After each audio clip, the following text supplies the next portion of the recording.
The original title of the presentation was Science Knows No Gender, but after doing even more research, I would like to add a question mark, if you get my drift. But what I'd like to do is tell you about the ecology of how Eunice Foote went from a farmer's daughter to one of the greats in the science of climate change. First of all, she had mentors. The man in the middle, Amos Eaton, was serving a life sentence in the penitentiary in New York, which was located in Greenwich Village.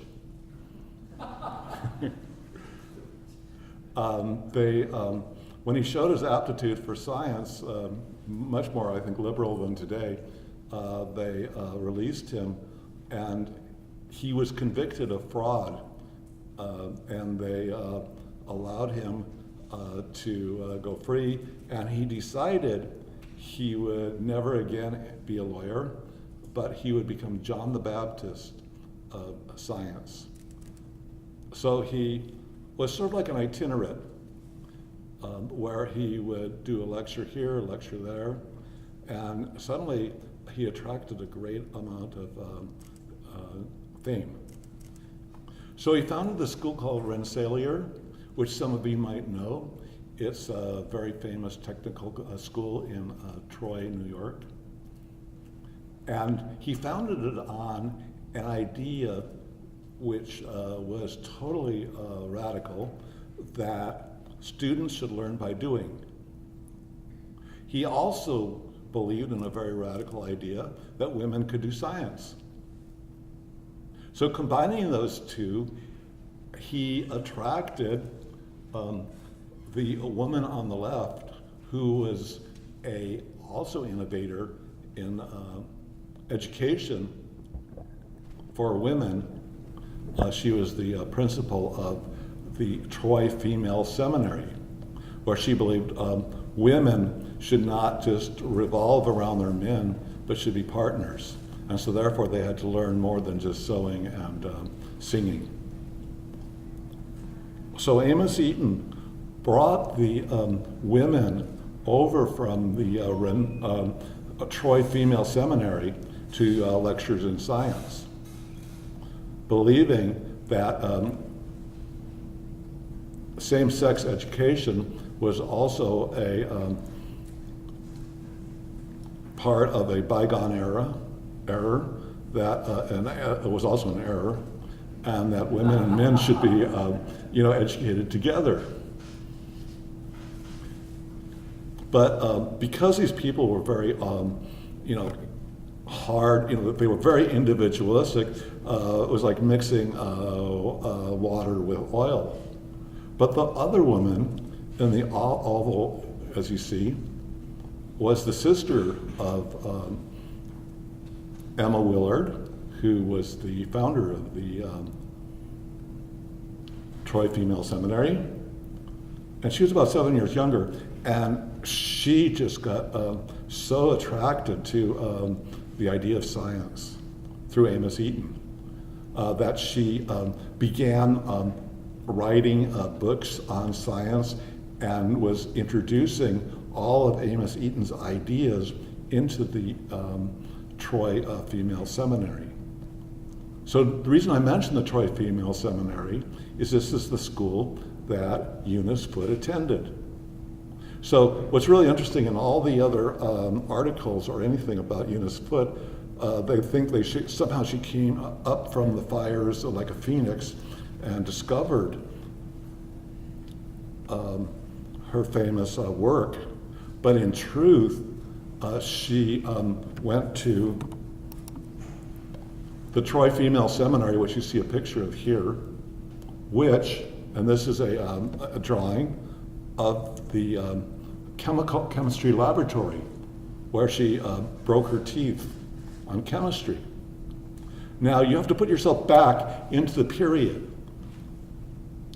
In this period, the idea of a laboratory for students only was totally revolutionary.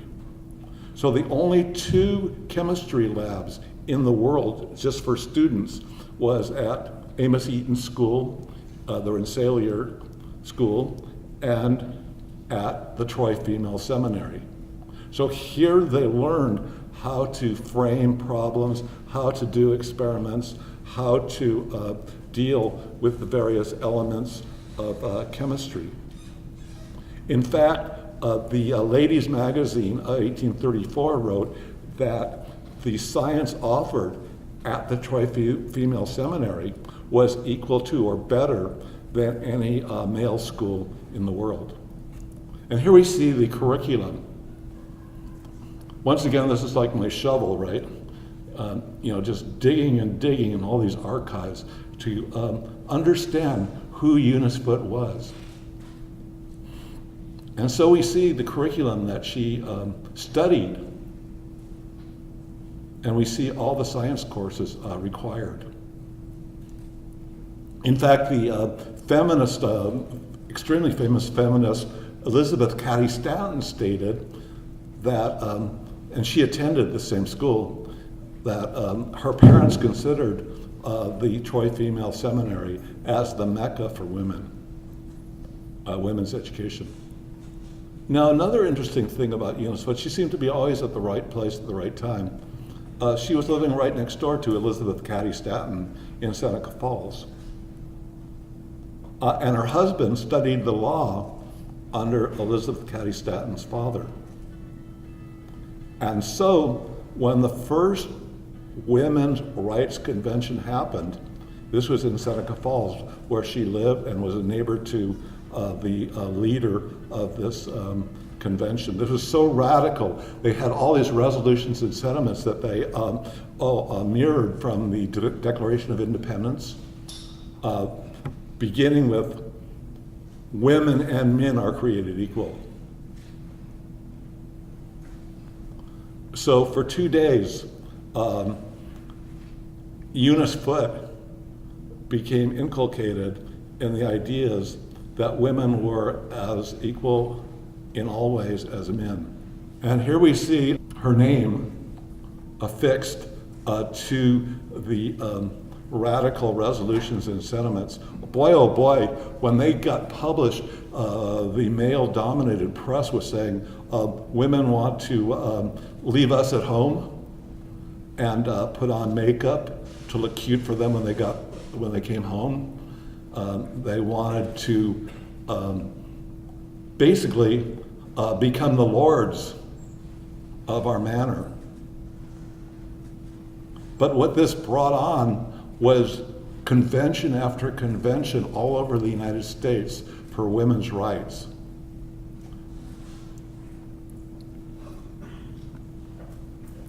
One of the most important resolutions that most influenced the women who attended the convention and also who heard about it was the resolution that women should be allowed to enter all the professions that were then closed to them. And this is what I believe gave Eunice a real good, a real inspiration, which I hope my talks, my studies on Eunice Foote, my exhibits on Eunice Foote, my book on Eunice Foote will do, is to inspire women in science and also bring about the Me Too movement together with the climate change movement. Because, as you will see later, Eunice Foote has to be considered the mother of climate change.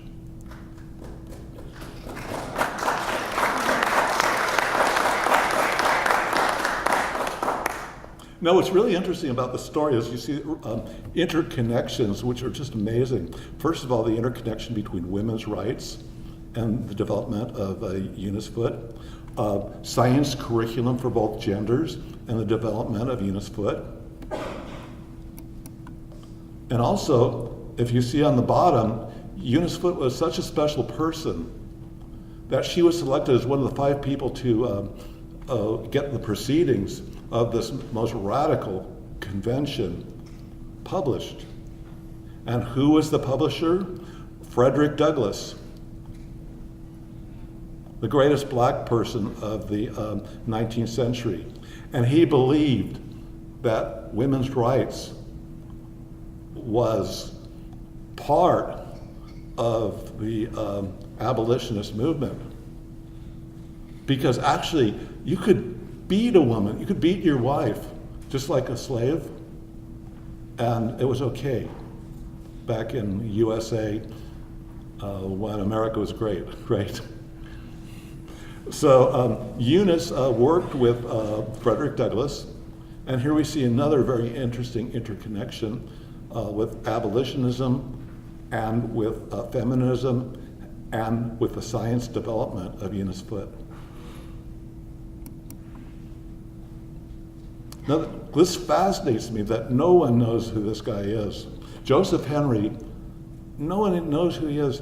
He was, in the first half of the 19th century, the #1 science person in America. He was also the first director of the Smithsonian. Now, the reason why I present him is because he wrote an article on the different reasons for climate, but it was all hypothetical. And Eunice Foote's husband, Elisha Foote, was a acolyte of Joseph Henry. So together, Eunice Foote and her husband, studied his papers, and also her husband was the Smithsonian meteorologist for Seneca Falls. And so suddenly, an idea flashed in Eunice Foote's mind, and here we see that Joseph Henry was the man who introduced Eunice Foote at the American Association for Advancement of Science. And one of the reasons why I believe my work should have now a question mark about science knows no gender, because all the men could, like myself right now, present. But if you were female, you had to have a man present your paper. And may I add too, that in the first 10 years of those meetings, there was only Eunice Foote and one other woman who ever was even allowed to have her paper read. So it's quite a amazing minority, right? Now, what you saw in Joseph Henry's paper on climate was what's called the hot box. It was invented in 1767 by Horace de Saussure, and what he discovered was he could take it all the way up to the Alps where you had freezing temperatures, and if you expose it to the sun, inside you get temperatures above boiling point.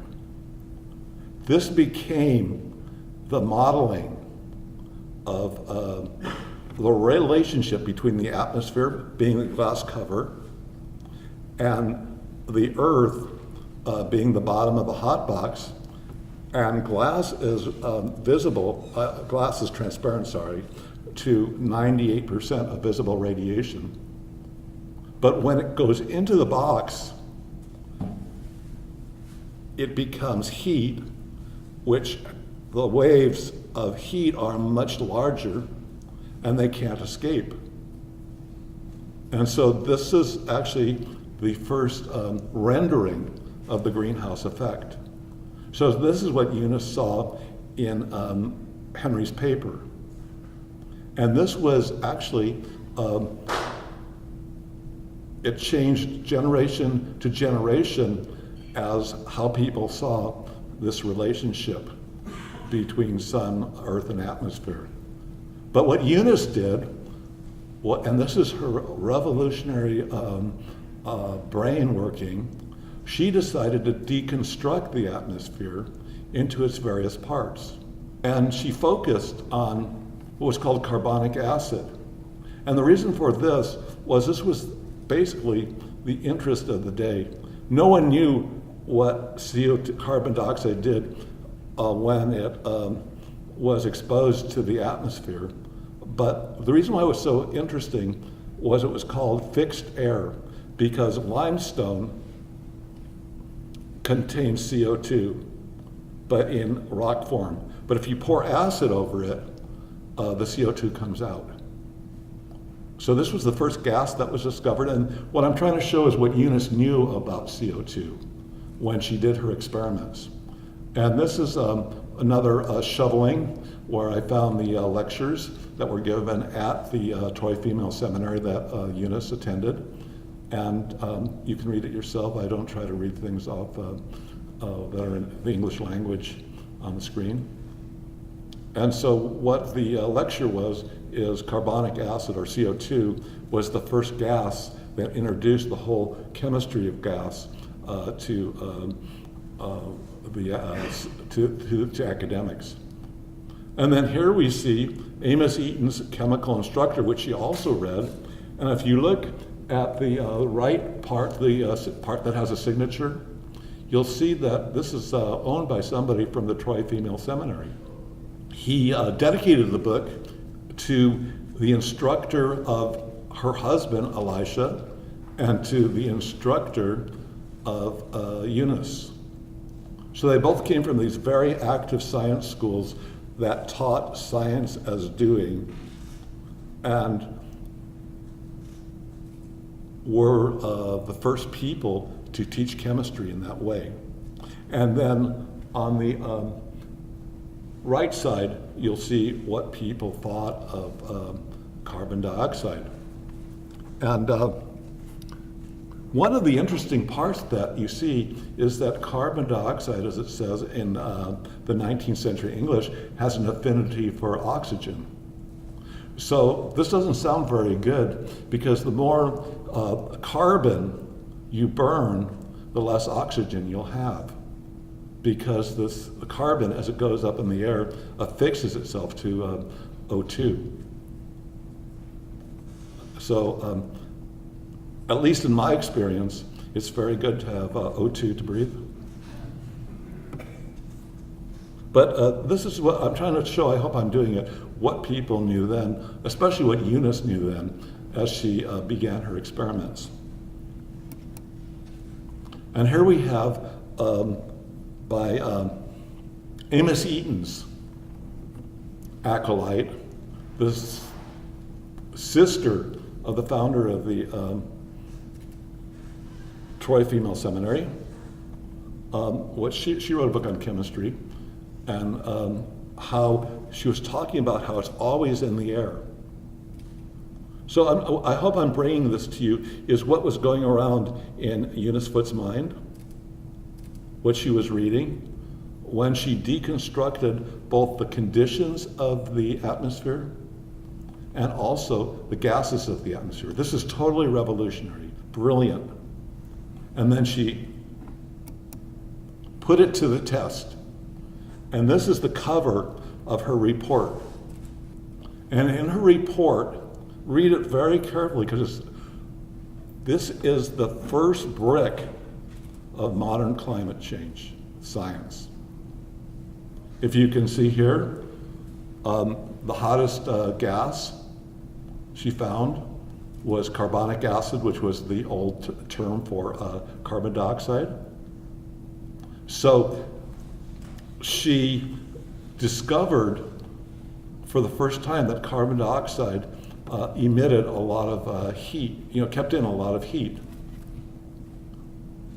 And also even more, I think, profound is the second line where she, which I have highlighted, which I think you really should understand is basically the basis of global warming today, where she writes that basically if more carbonic acid or CO2 is added to the atmosphere, the Earth will become hotter. This is 162 years ago. So what was the reaction to her contemporaries, to this report? Well, first of all, I'd really like you to pay attention to this Scientific American article, because it's very profound, and it basically sums up the whole story. is what's highlighted is one, that almost every male scientist had this, what they called it,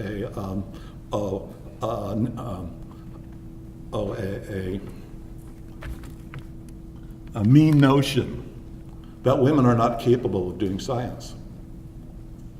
And they said Eunice Foote and her amazing experiments proves how wrong they are. Because A, it showed in several ways male speculation that was just speculation, but Eunice Foote, through empirical research, came up with better conclusions. And the most important conclusion was, the question was, why was the Earth hotter in, and I'll try to explain because some people don't know the great ages of the Earth. The Devonian times was about 400 million years ago, 480 million years ago. It was called the Age of Fish. It was also called the greenhouse period, when the Earth was very warm. There were no large plants. The Earth was primarily rock. And then there was the Carboniferous period, which was called the Age of Plants, which succeeded the Devonian. And that's where a majority of the coal was formed that sequestered all the carbon. So males had said that there was this Plutonian effect, that as time went by, the Earth inside was getting cooler.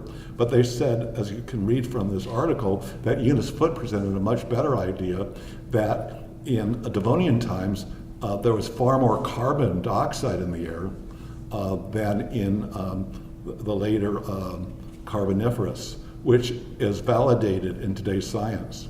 Now, this is an amazing idea, because what people were doing was generalizing from her experiment. And this is how science works. Like, for example, Einstein. So many things that Einstein could never have even dreamt of are based on his discoveries. And Eunice Foote, the same thing. There was so much out there that stimulated the mind that made her ideas so relevant. So Scientific American ended, if you look at the bottom, said basically that this great woman afforded the evidence that women can create, can discover. They don't have to be relegated to just reading science. They can be doing science. They have the same capabilities. And the reason why we say this, the article states, is because of Eunice Foote's groundbreaking work. Now, another very interesting result from her work was that Joseph Henry, who I already mentioned, who actually was a strong supporter of fossil fuels. He thought it was God-given. But then he thought, and considered Eunice's experiments, and he said that there are some limits to how much carbon dioxide can be put in the air without causing basically mass extinctions. And imagine, this is in 1859.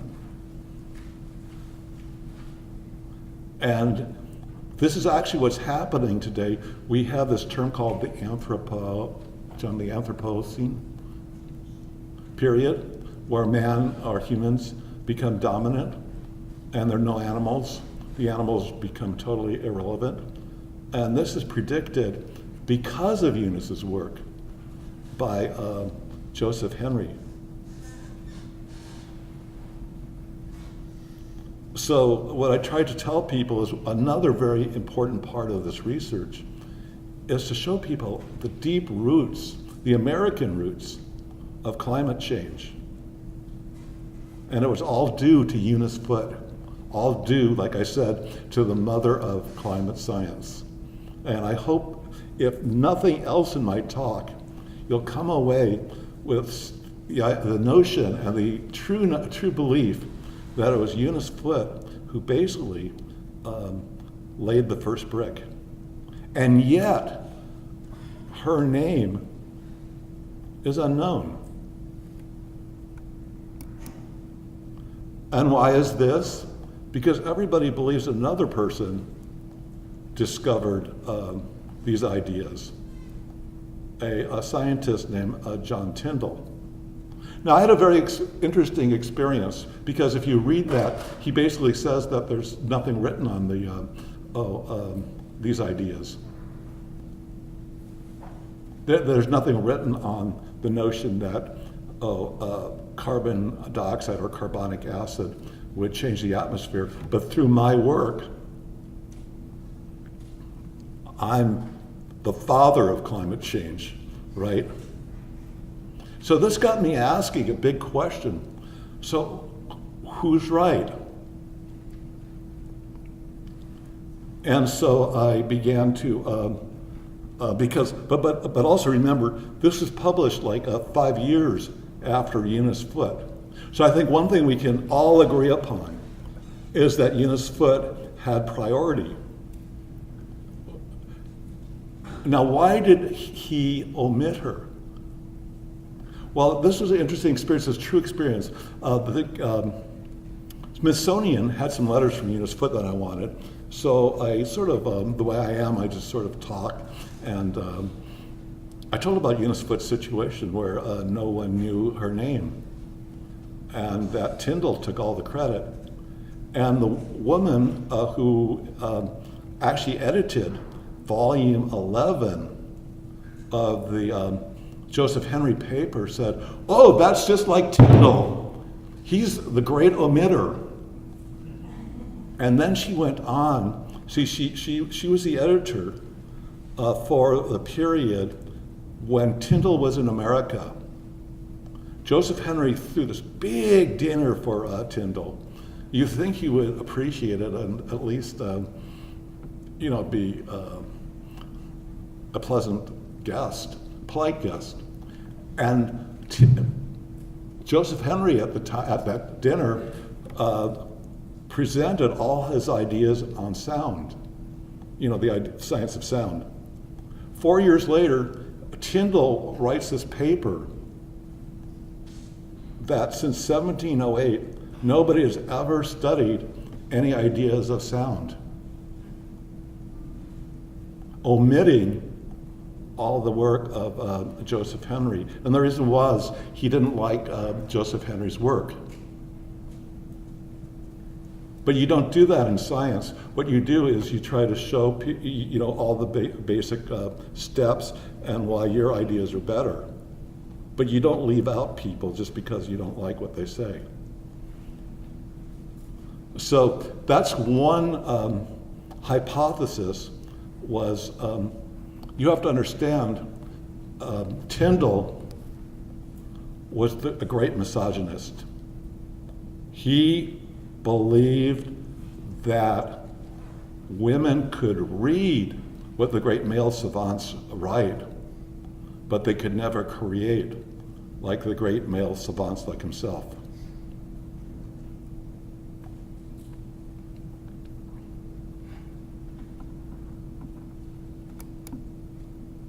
Now, this set me exploring all over the world where Eunice Foote was published. And so I said, oh my God, she's published in 1857 in Edinburgh, not too far from London, in one of the 3 great science journals of the UK. So obviously, Tyndall probably saw her work there. If you can look at the bottom, where it expresses all her ideas. But again, because of Tyndall's sexism, because of his belief that women can't do science, he saw something that was, I guess, really bothered his mind, because as you see, there's a Mrs. there, right? Do you see that? And then she was also published in Germany, And Tyndall attended and did his PhD work in Germany. And so he was the conduit of all German science to the UK. Now, in the Jahrbuch, which is the yearbook for all discoveries in 1856, was again Eunice Foote. She has a foot, right? She's walking everywhere. Her papers are walking everywhere. And to show you that science does know gender, even though she had a very female name, they called her Harefoot. But I thought, oh, well, this is where Tyndall probably saw her work. But as I learned from police work, you should look closer to home for the crime. And what happened was at 4 o'clock in the morning, about 3 weeks ago, I remembered that Tyndall's Journal, the journal he was one of the editors in the UK, which was called the Philosophical Magazine. It was the #1 science magazine in the world at the time. He had reprinted Eunice Foote's husband's article from, and this is where I'll become the prosecutor, this journal here called the American Journal of Science. And in it, and you can see it, I see it after my lecture too,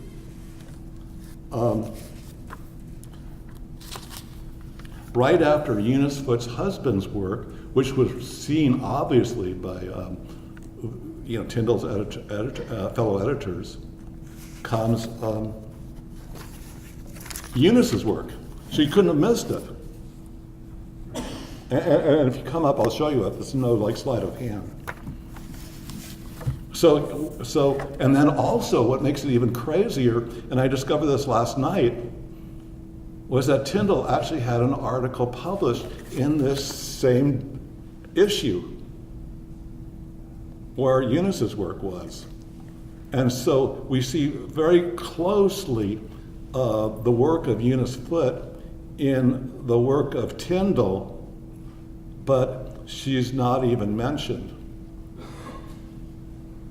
But to give Tyndall credit, and because I want to be really fair, and I don't want to at all be dogmatic, because I think we can credit Tyndall because he had a much better laboratory than Eunice had. He was more precise in his measurements of what Eunice came up with. So the question is, and I'll leave you with this, is did he omit her because of his nasty views towards women? Did he not publish her, reprint her article, which was right next to her husband's, because he wanted to claim this as his own? As some colleagues said, my research has made Tyndall's work somewhat cloudy. This is from a magazine, actually a newspaper called The Revolution. It was the work of Elizabeth Cady Stanton and Susan B. Anthony. I think all of you know who those people are.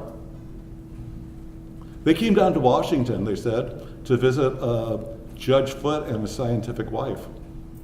Because at the time, Judge Foote was the head of the patent office in the US. And so as they talked to Eunice, she said this, if you can see it highlighted, it's probably the most amazing statement, sums up my whole talk. If you want me to read it, I'll read it, but if you can read it. It says it all.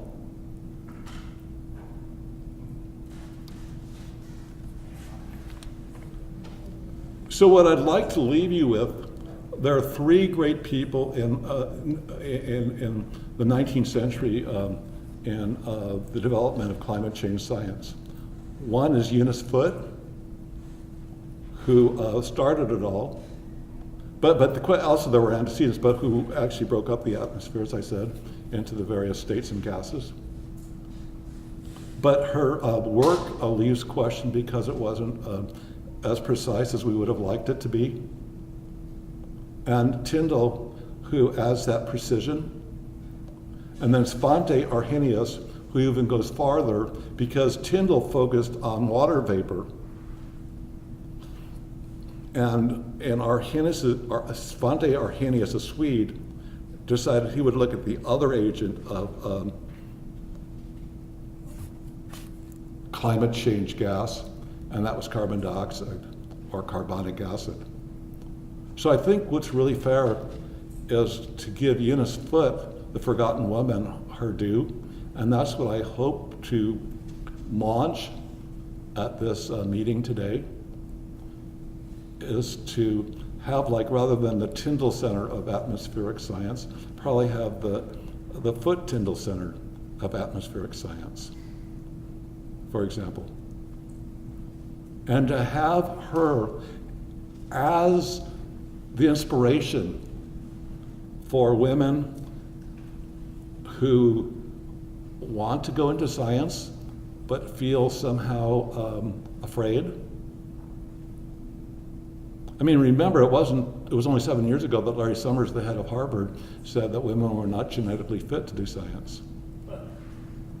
And remember, it was only last year that the people at this engineer at Google said the reason why there are no women in tech is because they don't have the genetic abilities. So this is not an issue that's gone by. And then connect with the idea of climate change and have Eunice as the rallying point, because she is one of the great scientists who discovered the two basic ideas of climate change science, which I bear repeating. One is that carbon dioxide is a greenhouse gas. It's not some silly little gas that, or a Chinese hoax, or something Al Gore wants to do because he has nothing else to do in his life. So, so I look at this as emerging, both inspiring 50% of Americans to do what Eunice did. And thank you for attending, and I'd love to answer questions if you'd like to.